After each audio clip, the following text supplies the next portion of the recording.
நம்ம இன்னைக்கு வந்திருக்கக்கூடிய இடம் பாத்தீங்கன்னா ஓப்பன் பிளேஸ்லயே கட்டிடுவீங்களா? ஆமாங்க. வெயில் எக்கச்சக்கமா இருக்கிறதுனால ஓப்பனாவே விட்டுருவோம். இந்த லைன்ல மட்டும் எத்தனை மாடு இருக்குங்கம்மா? 12 இப்படி இருக்குங்க.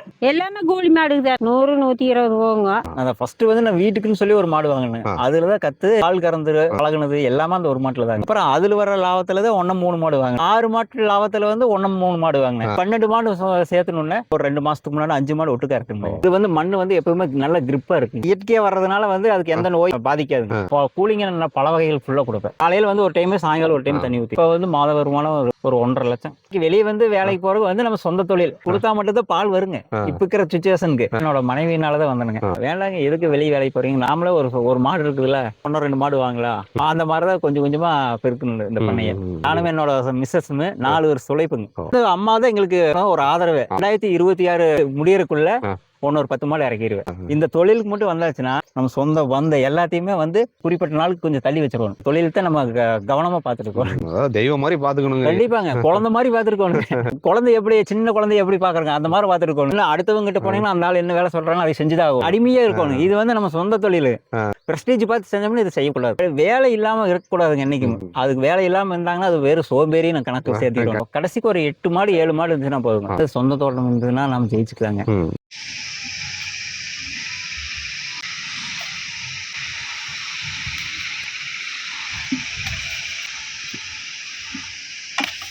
எதுக்குமா இப்படி தண்ணி ஊத்துறீங்க? ஓ சரிங்க. தண்ணி அடிச்சு இல்லைன்னா மடி கல்லாட்டா ஆயிடுச்சுங்க. ஓ அதனாலதான் இப்படி தண்ணி அடிக்கிறீங்களா? ஓ தண்ணி அடிச்சு விடுவாங்க. ஓ தண்ணி அடிச்சுட்டோம்னா அது மடி கரைஞ்சிருங்க. ஓ மடி கரைஞ்சிரும். ஓ அப்போ அது பால் திரும்ப போய் மடி இன்னும் வேலை ஆயிடுச்சு.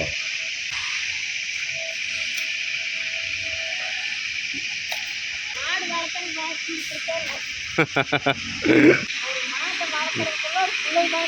கல்யாணம்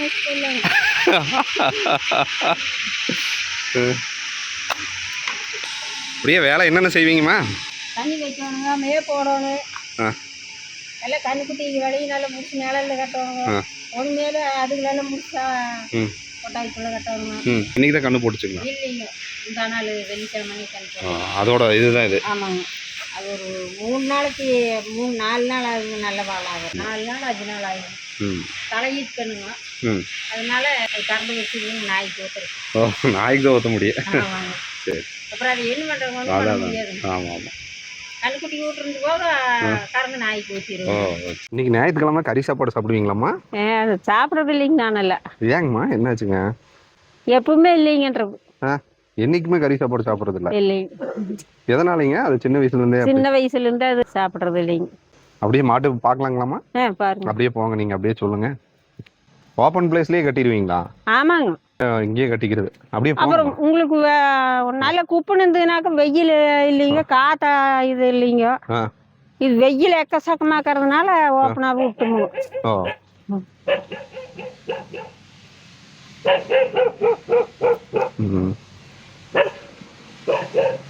இந்த லைன்ல மட்டும் எத்தனை மாடு இருக்குங்கம்மா? இந்த லைன் இல்லைங்களா? இதுல 12 இப்படி இருக்குங்க. இதுல மட்டும் எல்லாம் என்ன மாடுங்கம்மா?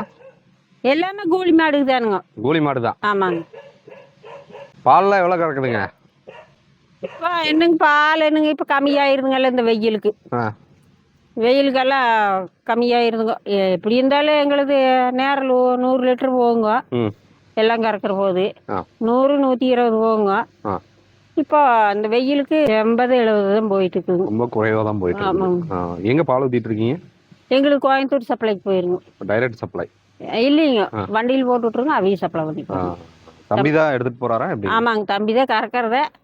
தம்பி தான் கொண்டு போய் போடுவார். அவரே கொண்டு போய் கொடுத்துருவாரு. அப்படியே இந்த செட்டை பத்தி கொஞ்சம் சொல்லுங்கம்மா. செட்டு என்னங்க, இப்பதான் போட்டோங்க. போட்டு ஒரு 3-4 மாசம் தான் இருக்குங்க. 3-4 மாசம் இருக்கு. இது நான் வரைக்கும் நாங்க அங்கதான் கட்டிட்டு இருந்தோங்க. அப்புறம் நீ எல்லாம் கல்யாணம் ஃபங்க்ஷன் நடக்கிற போது நான் பண்டங்க அங்க கட்ட முடியாதுன்ட்டு இந்தெல்லாம் கொண்டு வந்துட்டுங்க. இங்க ஓப்பன் பிளேஸ்லயே நீங்க கட்டிடுவீங்க. மசக்கவுண்டன் புதூர் அப்படிங்கிற ஒரு கிராமத்தை நோக்கி தான் வந்திருக்கோங்க. இங்க கிட்டத்தட்ட ஒரு 16 மாடுகள் வச்சு கிட்டத்தட்ட 100-120 லிட்டர் வரைக்கும் ஒரு அம்மாவும் பையனும் பால் கறந்து சப்ளை பண்ணிட்டு இருக்காங்க. இந்த தொழில் எப்படி பண்ணிட்டு இருக்காங்க அப்படிங்கிறத நம்ம கேட்டு தெரிஞ்சுக்கலாம். அம்மா வணக்கங்கம்மா. வணக்கம். நல்லா இருக்கீங்களாம்மா? நல்லா. உங்க பேர், உங்களை பற்றிய சிறிய அறிமுகத்தை பகிர்ந்துக்குங்க. என்ற பேருங்களா? ஆமாம்மா. விஜயலட்சுமி. சார் தான் பார்த்தீங்கன்னா அம்மாவுடைய சன்னுங்க. சார் வணக்கம் சார். நல்லா இருக்கீங்களா சார்? மாட்டுப்பண்ணையை பற்றி ஒரு விளக்கத்தை கொடுங்க சார். எப்படி ஆரம்பிச்சிங்க என்ன ஏதுன்ட்டு? சார் நாங்கள் ஃபஸ்ட்டு வந்து ஒரே ஒரு மாடு விட்டு வச்சுங்க. அதுலேருந்து வர்ற லாபத்தில் தான் வந்து இந்த அளவுக்கு இம்ப்ரூவ்மெண்ட் பண்ணிக்கிறேங்க. இப்போ கொஞ்சம் அதாவது வருஷத்துக்கு ஒரு 5 மாடு 4 மாடு அந்த மாதிரி வாங்கி கொஞ்சம் பண்ணையா ரைஸ் பண்ணியிருக்கீங்க. ரைஸ் பண்ணிக்கிறேன். அம்மாவும் நீங்களும் தான் இது? அம்மா எனக்கு ரொம்ப சப்போர்ட் ஜாஸ்தி. அம்மாங்க தான் சப்போர்ட். ஆமாங்க. இது எப்படிங்க சார், இப்போ ஒரு 16 மாடுகள் அப்படிங்கும்போது நீங்க அதை படிப்படியாக தான் பெருக்கிருக்கீங்க. ஆமாங்க. அப்படி பெருக்கும் போது இந்த தொழிலை வந்து எப்படி நீங்க நேர்த்தியா கத்துக்கிட்டீங்க? அப்பா வந்து முதல் பால்காரரு. அந்தோட ரத்தம் வந்து அப்படியே நம்மளுக்கு கொஞ்சம் இருக்குதுன்னு வைங்க. தம்பி பாளைய வரோம். நம்மளுக்குமே ஃபஸ்ட்டு வீட்டில் ஒரு மாடு வச்சு அதில் தான் கறந்து பழகணுங்க. அதில் கறந்து பழகிட்டு அப்புறம் அப்படியே நான் கையிலேயே கறந்தேன். எல்லாரும் மிஷினு போடலாம் அப்படி இப்படின்னாங்க. மிஷினு வேண்டாங்க, கையில் கறந்து. ஏன்னா மாட்டுக்கு வந்து மிஷினில் ஓடுறவ கையில் கறக்கிறது ரொம்ப சேஃப்டி. அதனால மிஷினில் கையிலேயே. சார் இப்போ உங்களுக்கு வந்து இந்த கால சூழ்நிலையில கோடை காலம் வந்து ரொம்ப கடினமான ஒரு காலமா எல்லாத்துக்கும் போயிட்டு இருக்கு. ஆமாங்க. தீவனம் தட்டுப்பாடு ஏற்பட்டிருக்கு. மாடு ஆடு கோழி வளர்க்குறது ரொம்ப சிரமமா இருக்கு. ஆமாங்க. அப்படி இருக்கக்கூடிய கால சூழ்நிலையில நீங்க வந்து என்ன மாதிரியான தீவன முறைகளை நீங்க நம்மளது வந்து இப்போ காலையில வந்து வைக்கப்புல் தாங்க ஃபுல்லா. நைட்டுக்கு வந்து மக்காச்சோளம் தட்டு அதை வெளியே தான் வண்டிக்காரர்கிட்ட காசு கொடுத்து வாங்கி போட்டு. ரீசனாக வந்து இப்போ தோட்டம் பிடிச்சி சொந்தமாக வந்து மக்காச்சோளம் மசால் பில்லு இதெல்லாம் வந்து போட்டு வளர்த்திட்டு இருக்கிறேங்க. சார் இப்போ அந்த மாட்டு பண்ணைங்கிறது வந்து எல்லாருனாலையும் வச்சிட முடியாது. நீங்க அந்த தொழிலை வந்து நேர்த்தியா நீங்க கத்துக்கிட்டு தான் இந்த தொழிலை ஆரம்பிச்சாங்க. அப்ப எப்படி கத்துக்கிட்டீங்க? அதான் நான் அந்த ஒரே மாட்டுல தான் நான் கத்துறேன். அந்த ஃபர்ஸ்ட் வந்து நான் வீட்டுக்குன்னு சொல்லி ஒரு மாடு வாங்கினேன். அதுலதான் கத்து பால் கறந்து பழகுனது எல்லாமே அந்த ஒரு மாட்டுல தாங்க. அதுக்கப்புறம் தான் ஒவ்வொன்றா படிப்படியா வந்து வாங்கிக்கிறேன்னு வைங்க. எனக்கு ஒரு வருஷத்து வரைக்கும் 2 மாடு 3 மாடு தான் வச்சுட்டு இருந்தேங்க. அதுக்கப்புறம் அதுல வர்ற லாபத்துல தான் 1 3 மாடு வாங்கினேன். அப்புறம் அந்த 6 மாட்டு லாபத்துல வந்து 1 3 மாடு வாங்கினேன். அப்படிதான் வந்துங்க. ஆனா வந்து ஒரு 12 மாடு சேர்த்தணும்னு ஒட்டுக்கா 5 மாடு இப்போ ஒரு 2 மாசத்துக்கு முன்னாடி 5 மாடு ஒட்டுக்கா இருக்குங்க. எங்க நீங்க வாங்குறீங்க சார் மாடு? சார் நான் வந்து வீட்டு இந்த தோட்டத்துக்குள்ள இந்த மாதிரி இதெல்லாம் வாங்குவேங்க. ஏன்னா சந்தையில் போய் வாங்க மாட்டேன். ஏன்னா சந்தையில வந்து அது மாடு ஒன்று ஏதாவது நோய் இருக்கு, ஏதாவது பிரச்சனை இருக்குங்க. அதனால வந்து இந்த நம்ம மாதிரி வீட்டில் இருக்கிறவங்க அந்த பண்ணையில் இருக்குது அந்த மாதிரி இருந்தால் போய் பார்த்து நல்ல மாடாக பார்த்து வாங்கிட்டு வரோம். ஒரு மாடு வாங்கணும்னா என்ன விலை நிர்ணயம் எந்த விலையில வாங்கினா நமக்கு நல்லா இருக்குங்க, நல்ல ஹீல்டு கிடைக்கும்? சார் அது வந்து மாட்டை பொறுத்தளவு வந்துங்க. ஏன்னா இதெல்லாம் வந்து ஒரு 2 மாடெல்லாம் வந்து குறைஞ்சி வச்சு ஒரு 80,000 90,000 வருங்க. நம்ம அதாவது சென்னை இதில் வாங்கினோம்னா ஒரு 80,000 90,000க்கு மேலே வரும். இதோட பெரிய மாடுகளாக வாங்கினா 130 வரும். நம்ம இந்த மாதிரி சின்ன மாடு வாங்கினா ஒரு 35 ரூபா 40 ரூபா வரும். அந்த ரேஞ்சுக்கு வரும். அந்த ரேஞ்சில் வாங்கினாதான் கொஞ்சம் மாடுகள் கொஞ்சம் நல்லா இருக்கும். ஆமாங்க. ஏன்னா இந்த மாதிரி பெரிய மாடு வாங்கினோம்னா வெயிலுக்கு தாங்காது. நம்ம கிளைமேட் வெயிலுக்கு வந்து இந்த மாதிரி மாடு வாங்கினா தாங்கிறது இல்லை. வாய் ஜல் ஒலிக்கிட்டு கெஸ்ஸுன்ட்டு வீட்டு தாங்க முடியாதுங்க. இப்போ வாங்கிட்டு எத்தனை ஈத்து வரைக்கும் நீங்கள் வச்சிருப்பீங்க சார்? சார் நம்மளுக்கு வந்து இப்போ வாங்கிக்கிறது எல்லாம் வந்து 2ஆம் ஈத்து வரைக்கும் வாங்கி ஒரு 3 ஈத்து வைக்கலாங்க. நான் வந்து ஒரு 3 வருஷத்துக்கு இந்த மாடு வைப்பேனுங்க. இது கொஞ்சம் வயசு ஆயிடுதுன்னா உடனே ரிட்டர்ன் மாத்திட்டு வேற ஃபீல்டு இறக்கிடுவோம்ல. அது எதனால நீங்க ரிட்டர்ன் கொடுக்குறீங்க சார்? அதனுடைய ஹீல்டு கம்மியா இருக்குங்கிற? ஹீல்டு கம்மியாயிருங்க. அதோட கால்சியம் எல்லாம் கம்மியாகி போகுது. எலும்பு தேய்மானம் கண்டிப்பா எலும்பு தேய்மானம் ஆயிரும். அவங்களே வந்து ஒரு 2 வருஷம் 3 வருஷம் வச்சு கறப்பாங்க. அவங்க வந்து பெரிய பெரிய பண்ணையில எல்லாம் வந்து ஒரு பால் கம்மியாயிடுச்சுன்னா அதை வெளியே அனுப்பிடுவாங்க. அந்த மாதிரி மாட்டுகளுக்கு பார்த்து இந்த மாதிரி மாடெல்லாம் அப்படித்தான் வாங்கிட்டு வருவாங்க. பராமரிக்கிறது எப்படிங்க சார்? இப்போ 16 மாடுகளுங்கும் போது நீங்க ஓப்பன் செட் நீங்க வச்சிருக்கீங்க. ஆமாங்க. அந்த ஓப்பன் செட்லயே நீங்க கட்டிடுவீங்களா? ஆமாங்க, இப்படியே தான் கட்டுவோம். அது காலார கீழே மேட்டெல்லாம் எதுவும் நீங்க விரிக்கல? மண்ணு அந்த மேட் போடுறது பிரச்சனை இல்லைங்க. மேட் போட்டோம்னா அது இந்த சாணி இப்போ ஒண்ணு இதெல்லாம் போச்சுன்னா வலிக்கு விட்டுருங்க. பின்னாடி ஏமாத வலிக்குச்சுன்னா என்ன ஆகுதுன்னா மாட்டுக்கு இந்த சைட்ல கால் ஏதாவது உடஞ்சு போகும். இது வந்து மண்ணு வந்து எப்பவுமே நல்ல கிரிப்பா இருக்குங்க. மண்ணு கிரிப்பா இருக்கும். அதனால இது வந்து ஏன்னா இது வந்து இயற்கையா வர்றதுனால வந்து அதுக்கு எந்த நோயுமே பாதிக்காதுங்க. இதே நீங்க மேட்ல ஓடுற இதெல்லாம் போய் பாத்தீங்கன்னா ஏதோ ஒரு நோய் வந்துட்டே இருக்கு. அதுதான் பிரச்சனையே. ஆமாங்க. ஓகே, இப்போ இந்த நோய்கள்லாம் ஏற்படுதுங்களா சார்? இப்போ இவ்வளவு மாடுகள் நீங்க வச்சு பராமரிக்கும் போது நோய்கள்லாம் ஏற்படுறதுக்கு வாய்ப்பு இருக்குங்களா? கண்டிப்பா இருக்குங்க. என்ன மாதிரி நோய்கள்லாம் தாக்கு? காய்ச்சல் வருங்க. இந்த வெயிலுக்கு வந்து காய்ச்சல் ஜாஸ்தி வரும். அம்மா வரும். இதெல்லாம் வந்து நம்ம முன்னெச்சரிக்கையா வந்து எல்லாமே பாத்துக்கிருக்காங்க. அந்த அம்மா நோயெல்லாம் வருதுன்னா ஃபர்ஸ்டே வந்து வர்ற ஸ்டார்டிங்லேயே வந்து அதுக்கு என்ன பண்ணணுமோ ட்ரீட்மெண்ட் பண்ணிடுவோம். என்ன மாதிரி ட்ரீட்மெண்ட் நீங்கள் நினைக்கிறீங்க? நம்மளது வந்து ஃபுல்லாக வந்து கூலிங்கான பல வகைகள் ஃபுல்லாக கொடுப்பேன். சரிங்க சார். அந்த இப்போ வெயில் சீசன் வந்துச்சுன்னா பல வகைகள் ஃபுல்லாக கொடுப்போங்க. அப்புறம் டெய்லி வந்து மாட்டுக்கு தண்ணி ஊற்றி விடணும். தண்ணி கரெக்டாக தண்ணி ஊற்றிட்டே இருக்கணும். காலையில் வந்து ஒரு டைம், சாயங்காலம் ஒரு டைம் தண்ணி ஊற்றிடணும். நாட்டு வைத்திய முறைகள் ஏதாவது நீங்கள்? நாங்கள் அது பண்ணுறது இல்லைங்க. ஃபுல்லா வந்து நம்மளுக்கு டாக்டர் இங்கிலீஷ் இதுல பண்ணிட்டு இருக்காங்க. இப்போ எவ்வளவு லிட்டர் பால் வந்து நம்ம இதுல 16 மாடுகள்ல நீங்க எடுப்பீங்க சார்? இப்போ ஒரு நாளைக்கு வந்து ஒரு 200ல இருந்து ஒரு 190 200 அந்த அந்த லெவலுக்கு பால் கிடைக்கும். அதாவது 2 வேளைக்கு சேர்த்து 2 வேளைக்கு சேர்த்து. அப்போ எங்க சார் நீங்க பால் சப்ளை நீங்க பண்ணிட்டு? நம்மளுக்கு வந்து ஃபுல்லா வந்து நம்ம ஒரு டீலர் பிடிச்சிக்கிறோங்க, அந்த டீலர் கொண்டு போய் கொடுத்துருவேன். அதாவது டைரக்டா நீங்க வீட்டு சப்ளைக்கான டீலரா? ஆமா, அவங்க வந்து டைரக்டா வீட்டு சப்ளைக்கான டீலர், அவங்க கையில் கொடுத்துருவாங்க. ஓகே. அது வந்து எவ்வளவு சார் ஒரு லிட்டருக்கு கிடைக்குது உங்களுக்கு? எங்களுக்கு வந்து கம்மி தாங்க. அதாவது வந்து ஒரு உற்பத்தி பண்றவங்களுக்கு வந்து ஒரு 36 ரூபா கொடுக்குறாங்க. வெறும் 36? வெறும் 36 ரூபா.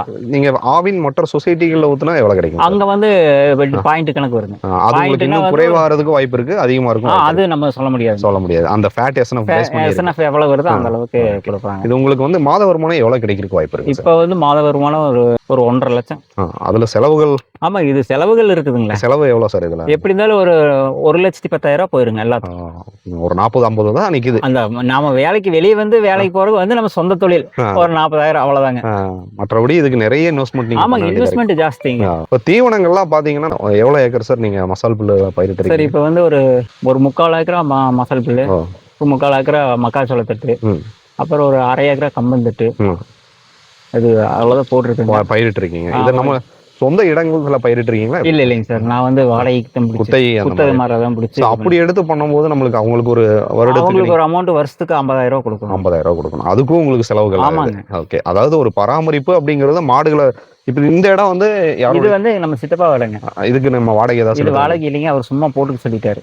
அவங்களே சும்மா போட்டு? ஆமா, இவரு வாடகை கேட்டாருன்னு இதுக்கு வாடகை கொடுக்கணும்.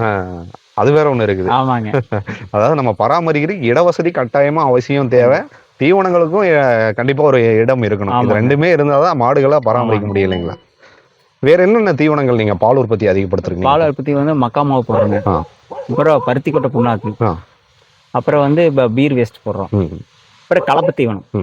இந்த 4 ஐட்டம் வரும். ஓகே. இந்த பீர் வேஸ்ட் அப்படிங்கிறது வந்து சில சாரார் வந்து அதை கொடுக்காதீங்க அப்படிங்கிற மாதிரி சொல்றதே நான் கேள்வி கொடுக்குறாங்க. சில பேர் கொடுங்க அப்படின்னு சொல்றாங்க. அது உங்க பார்வையில் எப்படி இருக்கு? என்னோட பார்வையில் வந்து அது கொடுத்தா கொஞ்சம் பால் இன்க்ரிமெண்ட் ஆகுது, நல்லா இன்க்ரீஸ் ஆகுது. அது கொடுக்கலைன்னா பால் கம்மியாக, அவ்வளவுதான் வித்தியாசம். அதாவது நீங்க சொல்றதுபடிதான் ஒரு 3-4 ஆண்டுகள் தான் நாங்க மாடுகளை வச்சிருக்கோம். அப்படிங்கும் போது இந்த பால் உற்பத்தியை வந்து அந்த 3 வருஷம் தான் ஜாஸ்தி போலாமே அப்படிங்கிற மாதிரி. அந்த மாடு வந்து கொஞ்சம் கண்டிஷன் கம்மியாகிற போது நாம வெளியே அனுப்பிடுவோம், அவ்வளவுதான்.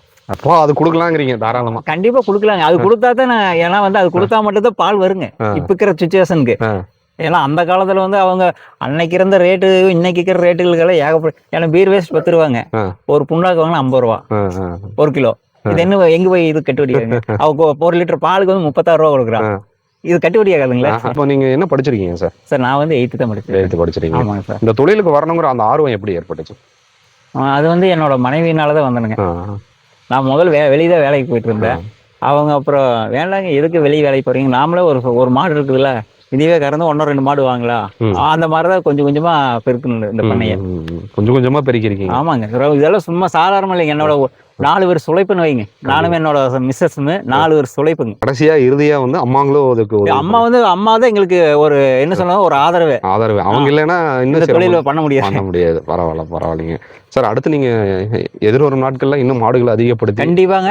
2026 எண்டு முடியறதுக்குள்ள ஒரு 10 மாடு இறக்கிடுவேன். ஒரு 30 ஒரு 25 மாடுங்க. என்னோட கெப்பாசிட்டி 25 மாடு. Okay sir. உங்க பார்வையில இளைஞர்கள் வந்து இந்த மாதிரி ஒரு மாட்டு பண்ணை ஆரம்பிச்சு ஜெயிக்கணும்னா என்னென்ன முறைகளை கையாண்டா ஜெயிக்க முடியுங்கிறது கொஞ்சம் சொல்லுங்க சார். அது வந்து என்ன சொல்றது, அவங்களுக்கு ஒரு தொழில் பண்ற ஒரு இன்ட்ரெஸ்ட் வேணுங்க. எதுவுமே ஒரு இன்ட்ரெஸ்ட் இருந்தா எந்த தொழில் வேணா பண்றாங்க.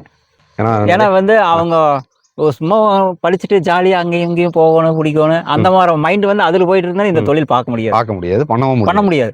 இந்த தொழிலுக்கு மட்டும் வந்தாச்சுன்னா என்ன சொல்றது, நம்ம சொந்த வந்த எல்லாத்தையுமே வந்து கொஞ்சம் ஒரு குறிப்பிட்ட நாளுக்கு கொஞ்சம் தள்ளி வச்சிருக்கணும். இந்த தொழில்குள்ள வந்தாச்சுன்னா இந்த தொழில் தான் நம்ம கவனமா பாத்துருக்கோம். தெய்வம் மாதிரி பாத்துக்கணும். கண்டிப்பாங்க, குழந்தை மாதிரி பாத்துருக்கோம். நம்ம குழந்தை எப்படி, சின்ன குழந்தை எப்படி பாக்குறோங்க அந்த மாதிரி பாத்துருக்கோம். இதுல செய்யும் தொழிலே தெய்வம். ஆமாங்க சார். அப்போ படிச்சிட்டோம் நம்ம வந்து ஒரு ஏன்னா இந்த ஃபீல்டுக்கு வந்தால் சாணி வலிக்கிறதுலேருந்து மூத்திர அல்றதுலேருந்து எதையுமே நம்ம வந்து பார்க்கக்கூடாது. ஏன்னா அந்த ஒரு சுத்தபத்தம் பார்த்தா இந்த தொழில ஜெயிக்க முடியாது. அடுத்தவங்க கிட்ட போய் அவங்க என்ன, அடுத்தவங்க கிட்ட போனீங்கன்னா அந்த ஆள் என்ன வேலை சொல்றாங்க அதை செஞ்சுதான் ஆகணும். அடிமையா இருக்கணும். இது வந்து நம்ம சொந்த தொழில். நம்ம இதை வந்து நம்ம ஒரு பிரஸ்டீஜ் பார்த்து செஞ்சோம்னா இதை செய்யக்கூடாது. அதுக்கு வந்து அவங்க வந்து தகுதி இல்லாதவன்னு ஒதுக்கிட வேண்டியது. தைரியமா இதுல இறங்கணும், கண்டிப்பா ஜெயிக்கணும். இறங்கலாங்க. இறங்கி ஒவ்வொரு அதாவது வந்து அவங்கவங்க வேலை இல்லாம இருக்கக்கூடாதுங்க என்னைக்கும். அதுக்கு வேலை இல்லாம இருந்தாங்கன்னா அது வெறும் சோம்பேறி நான் கணக்கு சேர்த்துக்கிறோம். கண்டிப்பாங்க சார், கண்டிப்பா. சார் இதுல எவ்வளவு சார் நம்ம ஒரு மாட்டு பண்ணை ஆரம்பிக்கணும், நீங்க ஒரு மாட்டுல இருந்து ஆரம்பிச்சீங்க. புதுசா ஒருத்தங்க ஆரம்பிக்கணும்னா எத்தனை மாட்டுல இருந்து ஆரம்பிச்சா அதுல ஜெயிக்க முடியும்? ஒரு 100 லிட்டர் ஃபர்ஸ்ட் ஸ்டார்டிங் எடுத்தா மட்டும்தான் அவங்களால கொஞ்சம் ஜெயிக்க முடியும், ஸ்டெடியா முடியும். ஒரு நாளைக்கு காலையில ஒரு 2 நேரம் சேர்ந்து ஒரு 100 லிட்டர், அந்த 100 லிட்டர் வர்றதுல வச்சுட்டு அவங்க முட்டு வலி இதெல்லாம் போகும். ஏன்னா ஒரு மாடு 2 மாடு வச்சு அவங்களால சமாளிக்க முடியாது. ஒரு கடைசிக்கு ஒரு 8 மாடு 7 மாடு இருந்துச்சுன்னா போதும்.